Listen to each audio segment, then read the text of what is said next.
ዳዊት ኃይሉ ይባላለሁ ከማዕከላዊ ኢትዮጵያ ክልል የደንታ ማህበረሰብ ወክዬ ነው የመጣሁት።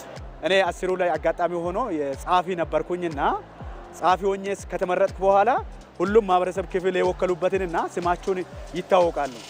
ከሚታወቁ ከ10 ሰዎች መካከል 3ቱ ትጥቁን ፈቶ ሰላማዊ በሆነ ሁኔታ ሊመካከር የመጡ አካላት ናቸው።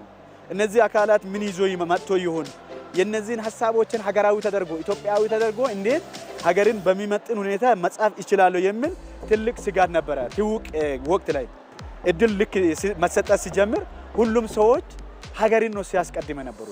የሁሉም አብዛኞቹ ሐሳብ ተመሳሳይ ነበረ። ሀገራዊ ስሜትን ከዚህ ከ4000 አይቻለሁ ብዬ ነው ማስብ።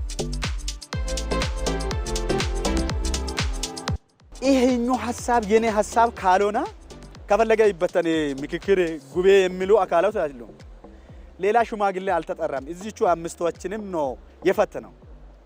ተማምነን በግልጽ ተነጋግረን በግልጽ ቋንቋ ተነጋግረን ከምክክር ጉባኤ ላይ የሚኖረው ውጤት ኢትዮጵያን ሊያሸንፍ የሚችል ሁላችንም አሸናፊዎች ማሆን የምንችል እንደሆነ ወደ መግባባት ላይ ደረሰን። የእንተንም ሐሳብ አምጣ የሌላውም ይምጣ፣ ሁሉም አንድ ላይ አንድ ቆት ላይ ይሰብሰብና ለሀገሪቷ የሚጠቅመውን ሐሳብ እንዴት አድርገን አንድ አጀንዳ እንፍጠር በሚለው ላይ ነው የተግባባነው። ከዚህ በኋላ በአገራት በዓለም አቀፍ ደረጃ ሀገረ መንግስቷ ጠንካራ የሆነ ሀገረ መንግስት ክሬት ተደርጋለች። ኢትዮጵያ ውስጥ ዘላቂ ሰላም ትሰፍናለች። ምንም ጥርጥር የለውም። ማህበራዊ ማስተጋብሩ በሚገርም ሁኔታ ዲቨሎፕ ተደርጓል የሚል ሶስቱንም ነው ያየሁት።